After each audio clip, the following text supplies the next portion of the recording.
Drama के steps में 6 steps हैं। तो सबसे पहले outline of teaching is prepared, कि पहले तो आउटलाइन जो है वो जो भी सिखाना है उसको उसकी आउटलाइन जो है वो तैयार कर ली जाए।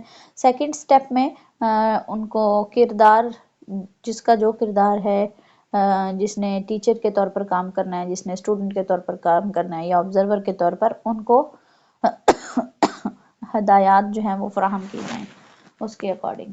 और तीसरे स्टेप पर people teacher has to decide the topic to be taught and the social skills is video. अच्छा, अब फिर तीसरे स्टेप पर उन्होंने ये मुंतखब करना है कि कौन सा टॉपिक जो है वो सिखाया जाए या कौन सी सोशल स्किल जो है उसको पॉलिश किया जाए, उसको ग्रो करवाया जाए। चौथे नंबर पर ये डिसाइड करना, ये तय करना कि कौन सी टेक्निक्स का इस्तेमाल किया जाए इसमें, और ऑब्जर्विंग द टीचिंग बिहेवियर, कि टीचिंग बिहेवियर को ऑब्जर्व करने के लिए कौन सी टेक्निक्स का जो है वो इस्तेमाल किया जाए। पाँचवें नंबर पर है teacher has to practice the teacher behaviour is recorded by the observer of this teaching. जिस तरह हमने सिमुलेशन मेथड में पढ़ा कि जब वो, और माइक्रो टीचिंग में पढ़ा कि जिस तरह फिर वो प्लान करके आते हैं लेसन को और फिर परफॉर्म करते हैं और फिर ऑब्जर्वर की ऑब्जर्व करता है और फिर फीडबैक देता है, फिर री प्लान होता है, री टीच होता है। ठीक है, इसी तरह फिर पाँचवें स्टेप पर टीचर जो है वो प्रैक्टिस करता है उसे परफॉर्म करने की, और ऑब्जर्वर ऑब्जर्व करता है और फिर उसकी खामियां जो है वो बताता है, जिस पर फिर वो नेक्स्ट परफॉर्मेंस में उस पर ओवरकम कर लेता है। और लास्ट स्टेप पर teaching is followed by discussion and suggestion for the modification of behaviour.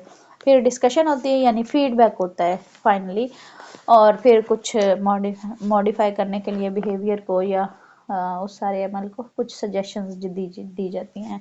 इसके बाद ड्रामा के एडवांटेजेस हैं कि एडवांटेजेस ऑफ ड्रामेटाइजेशन क्या हैं कि it provides an opportunity for rehearsal to perform actual classroom, यानी रियल क्लासरूम में परफॉर्म करने से पहले ये रिहर्सल के जो मौके हैं वो फराहम किए जाते हैं, तो ये इसके फ़वाइद हैं। उसके बाद people teacher understand his own teaching activities through analysis, synthesis and valuation, यानी कि जब वो एक किरदार अदा कर रहा है तो वो ख़ुद भी उसके तमाम हिस्सों को समझ रहा होता है और वो उसके जहन में उस तमाम एक्टिविटीज़ जो हैं वो जहन नशीन हो जाती हैं, और ये उसके लिए बहुत बहुत ज़्यादा यूज़फुल होता है। फिर सोशल स्किल्स को डेवलप करने के लिए बहुत ज़्यादा यूज़फुल है, मुफीद है। और इमीडिएट जो रीइंफोर्समेंट होती है वो इसके बहुत बड़ी खूबी है, और जिसकी वजह से बिहेवियर्स में मॉडिफिकेशन आती है। फिर लिमिटेशंस हैं, यानी इसकी खामियां क्या हैं ड्रामेटाइजेशन की। तो खामियों में जो सबसे पहले है कि आम तौर पर जो चीज़ें ड्रामा के अंदर बयान की जा रही होती हैं उन्हें रियल लाइफ में पेश करना या परफॉर्म करना जो है वो उतना आसान नहीं होता जितना कि ड्रामा में आसान होता है। ठीक है, और ये इसके खामी है। जैसे कि अक्सर कहा जाता है ना, ये किताबी बातें हैं या सिर्फ ये ड्रामों में ऐसा होता है, आगे की ज़िंदगी में ऐसा नहीं होता। तो ये काफ़ी हद तक सच होता है। फिर it can not be used for developing specific teaching skills, तो जो मखसूस टीचिंग स्किल्स हैं उनको इस्तेमाल नहीं किया जा सकता इसमें।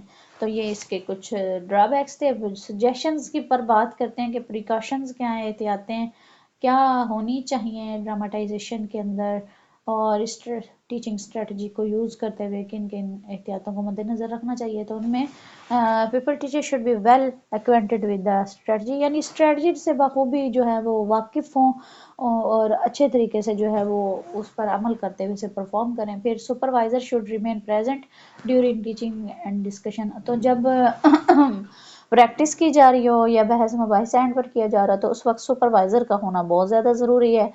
और उसके बाद थर्ड नंबर पे it should be practised before sending paper teacher to the actual classroom, तो रिहर्सल जो है वो पहले कर लेनी चाहिए रियल क्लासरूम में जाने से पहले उस चीज़ पर, क्योंकि रिहर्सल के बाद फिर उसे परफॉर्म करना बहुत ज़्यादा जो है वो आसान हो जाता है। और फोर्थ नंबर पर है supervisor should encourage the teaching acts of the teaching people teacher या स्टूडेंट टीचर कह लें, कि फिर सुपरवाइज़र की तरफ से हौसला अफजाई होनी चाहिए जो भी टीचिंग परफॉर्मेंस की गई اسٹوڈنٹ ٹیچر کی طرف سے. اب یہ حوصلہ افزائی جو ہے یہ بہت زیادہ ضروری ہوتی ہے. آپ دیکھیں آپ اپنی کلاس کے اندر بچوں کو جب پازیٹیولی حوصلہ مندانہ تھپکی دیتے ہیں تو وہ کتنا اچھا فیل کر رہے ہوتے ہیں، اور ان کے اندر ان کا جو لیول آف کانفیڈنس ہے وہ کتنا بلڈ ہو جاتا ہے. تو یہ ہر لیول پر جو ہے وہ انکریج کرنا، اسٹوڈنٹ ہو، ٹیچر ہو، جو بھی ہو، اپنے کام پر جو ہے وہ ریوارڈ لینا، یعنی تعریفی چند الفاظ، چند کلمات، حوصلہ مندانہ کلمات سب کو ہی اچھے لگ رہے ہوتے ہیں، تو یہ بہت زیادہ ضروری ہوتا ہے پازیٹیو فیڈ بیک یا انکریجمنٹ یا ری انفورسمنٹ. تو یہ اب آج کا ہمارا دوسرا ٹاپک تھا جو کمپلیٹ ہوا، رول پلینگ یا ڈراماٹائزیشن.